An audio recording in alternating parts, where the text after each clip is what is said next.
Olá, começa agora mais uma edição do programa XY. Eu sou Fábio Dembisky e convido você para acompanhar nosso bate-papo de hoje, que é sobre relação entre brinquedos e gêneros. E a nossa convidada é a psicopedagoga Fernanda Passetti. Olá, Fernanda, seja bem-vinda. Obrigada. Fernanda, para começar o nosso bate-papo, eu vou fazer uma pergunta a você a respeito da sexualidade e orientação sexual. Sim. Em que idade o pai, a mãe, deve falar com esse jovem, com esse adolescente, a respeito da orientação sexual e da sexualidade? Olha, Fábio, eu acredito assim que falar de sexualidade é muito complicado, né? Sim. Mas desde cedo os pais devem observar os comportamentos infantis. Eu acho que antes de chegar na adolescência, a gente tem que olhar os comportamentos infantis para que seja dada uma orientação válida e propícia desde cedo. Não tem uma idade, é 7, é 6, é 5, depende da criança, depende de como isso vai se dando ao longo do desenvolvimento dela. Sim, Fernanda, e qual a importância, desses brinquedos e brincadeiras na formação psicomotor dessa criança? A gente pode falar que a relação do brinquedo e da brincadeira é de suma importância para o indivíduo. Só no aspecto psicomotor a gente reduz demais. Então é legal que a gente possa falar dessa brincadeira a nível maior, porque é onde a criança se desenvolve, é onde ela coloca os aspectos emocionais todos nessa brincadeira, nesse brinquedo, e ela pode elaborar muitas situações emocionais como angústia, ansiedade.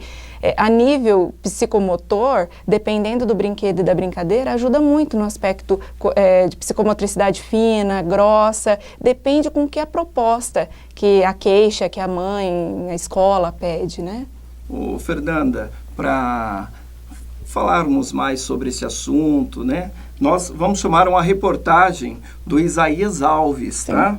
Ele conversou com a Luciana, que é a mãe do pequeno João Pedro, de 6 anos. O João Pedro, ele não brinca apenas só de carrinho, ele brinca com outros brinquedos. Sim. Bom, gente, estamos aqui no consultório da Luciana de Paula Alves. Ela é mãe do João Pedro, que tem 6 anos, e a gente vai falar sobre os brinquedos que ela comprou para ele, sobre a questão das cores, sobre a questão do gênero, se influencia ou não a cor e o tipo de brinquedo para o João. Desde pequeno eu sempre procurei escolher brinquedos que ele se agradasse, independente de ser do gênero masculino ou feminino, nas lojas, como que era vendido. Todo tipo de brinquedo que ele se agradasse, eu procurava comprar para ele. Segundo a mãe, João sempre teve gosto por brinquedos considerados femininos pela maioria da sociedade. E para onde vai, leva os favoritos. Eu sempre procuro deixar claro para ele que, independente da cor, não vai mudar nada do que ele é, do que ele gosta, ou do que as outras pessoas são, do que elas gostam. Então eu procuro não reforçar essa questão de azul menino, rosa menina. Os brinquedos são bastante variados, desde bonecas até kit de primeiros socorros e ursinhos nas cores rosa. Algumas pessoas não entendem. A primeira vez que ele chegou me questionando em relação às cores foi quando ele começou a ir para a escola. Até então ele não tinha nunca me questionado questão de cor de menino e de menina. Luciana nos disse que nem todos da família apoiam o fato de João brincar com bonecas ou objetos que remetam ao gênero feminino. Existe sempre um certo receio em relação a isso. Algumas pessoas levam de maneira natural, outras já não entendem muito bem. Aí quando vê ele brincando com uma boneca ou com uma bola de outra cor, cor de rosa, que seja, já vem uma crítica. Perguntada sobre como ela vê a forma de ensino do filho na escola em relação a brinquedos e cores, acredita de que esteja sendo utilizado o método tradicional, como bonecas para meninas e carrinhos para meninos. Até porque o que define a sexualidade não tem nada a ver, não tem nada ligado com questão de cor, de tipo de brincadeira, não tem nenhuma ligação. Para a psicóloga, é natural que seu filho cresça sabendo lidar com todo e qualquer tipo de público. Por isso, o estimula na formação pessoal. João não faz distinção se seus brinquedos são masculinos ou femininos. Ela afirma que ele está sendo preparado para lidar com gente, independente do gênero. Ela nos revela que na escola onde João estuda, amigos não fazem brincadeiras sobre o gosto por objetos que, na teoria, não são comuns aos olhos da sociedade.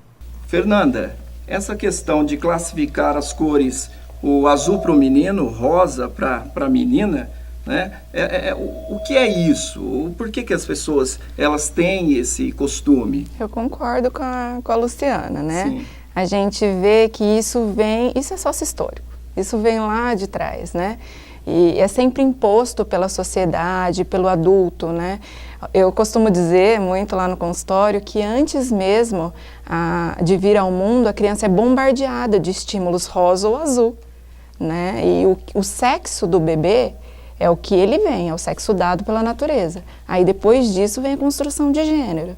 Então agora o que você traz para ele, que só o azul, então ele vai ser macho, ele vai ser o macho alfa, ele vai ser o homem, ele vai ser o provedor, né? A mulher é a delicadinha, a coitadinha, que tem que ficar em casa. Hoje esse estereótipo um pouco caiu, mas sempre é tido essa divisão, né? Então eles sofrem muito essa influência da sociedade e, como diz a Luciana, já é criticado. Se algo sai do protocolo da sociedade, eu não posso brincar com uma outra coisa, porque senão eu sou criticado, pode ir para uma outra opção de gênero, porque já vem o preconceito.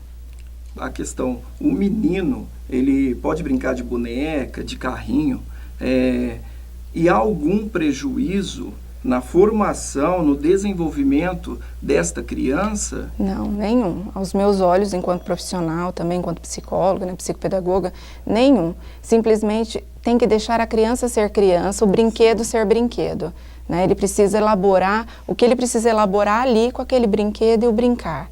Somente isso, né? Quem coloca muito as situações disso ou daquilo é o adulto. A criança não sabe, ela só quer brincar. Ô Fernanda, e se caso essa criança ela for vítima de um preconceito, como o pai deve agir diante dessa situação? Sim, como o pai deve agir em situação ao preconceito, obviamente, né, é como abordar e como expor isso para a criança, porque não é porque sofreu aquele preconceito que necessariamente a criança é aquele gênero que alguém falou, né, aquela identidade de gênero, né? O pai tem que abordar e explicar, assim, o que aconteceu naquela situação com aquela criança para não ficar... Tudo que não é muito dito, que não é muito dialogado, que não é muito exposto, fica muito subentendido. Então é legal que esclareça para a criança o que foi falado, o que foi colocado. E no próximo bloco, voltamos com a nossa convidada de hoje para falarmos um pouquinho mais sobre a relação de brinquedos e gêneros.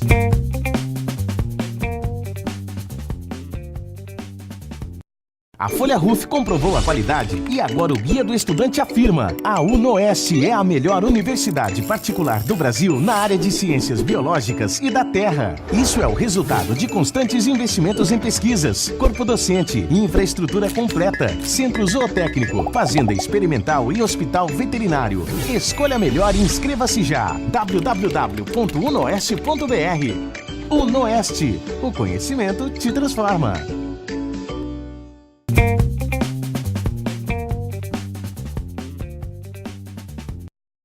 Olá, eu sou Fábio Dembischi, daremos continuidade ao bate-papo sobre gênero e brinquedos. Eu converso com a psicopedagoga Fernanda Passetti. Nós voltamos do intervalo. Tá? Fernanda, eu convido você para acompanhar uma reportagem de Isabela Rocha. Eu fui conversar com a psicopedagoga Juliane Motoyama para entender melhor sobre o que chamam de brinquedos femininos e masculinos e como esse estereótipo influencia na vida das crianças. Na verdade, eu não acredito em brinquedo para meninos e brinquedo para as meninas. São brinquedos, né? Quem determina, quem estipula gênero, são realmente os pais, a sociedade, o mercado, talvez por uma questão de venda. né? Mas eu acho que é deixar a criança mesmo à vontade para que ela escolha um brinquedo. De acordo com Juliane, os brinquedos e brincadeiras são essenciais para o desenvolvimento social e psicomotor de uma criança. Ela explica ainda que não há uma idade certa para as crianças entenderem o que são os brinquedos de cada gênero de acordo com a sociedade, já que, desde que nascem, os bebês são constantemente informados sobre o que é de menina e o que é de menino. Pesquisa nos Estados Unidos, por exemplo, colocou bebê de 8 meses numa sala e eles viram que os meninos iam sempre para coisas mais azuis, coisas que tinham mais relação com ser menino, e as meninas com coisas mais delicadas. O que acontece é que às vezes a escola também separa isso por gênero, né? Não deixar a menina ir na mecânica e o menino ir na cozinha. Juliane acredita na importância da liberdade de escolha na infância, mesmo dentro do ambiente escolar. Porque quando eu dou a oportunidade de escolha para a criança, eu também estou ensinando ela a tomada de decisão, a reflexão do que eu quero, do que é bom para mim. Então a escola pode trabalhar nesse sentido, de trabalhar a escolha mesmo da criança. Boneca, brinquedo de menina. Carrinhos ou bola de futebol, brinquedos de menino. Será mesmo? Agora estamos aqui no calçadão de Presidente Prudente para conversar com as pessoas e saber a opinião delas a respeito disso. Eu acho que não tem nada a ver, porque cada um tem o seu sexo, né? Eu acho que para mim não tem nada a ver. A minha opinião é que o menino deve brincar com brinquedos próprios para menino e a menina com brinquedos próprios para meninas. E jamais deve mudar o curso da natureza. A gente tem um filho menino, né? A gente não gosta muito, né? Que ele brinca com boneca, né? Assim, nada contra, né? Olha, vê tudo, mas brincar a gente não gosta muito, não. Eu acho que não tem identidade. A época de criança é normal. Criança brinca, criança é inocente.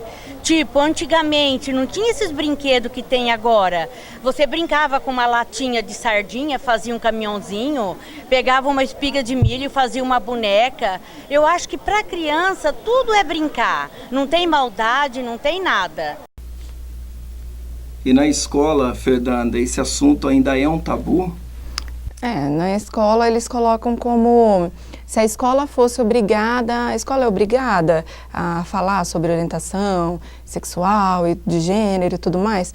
Eu acredito que em todos os contextos, né? Em casa também, mas eu acredito que lá é um espaço fantástico para construir, problematizar, lidar com a diversidade. É um espaço que dá para contribuir mais, para aprender. Os professores estão preparados para lidar com essa diversidade, ou Fernanda?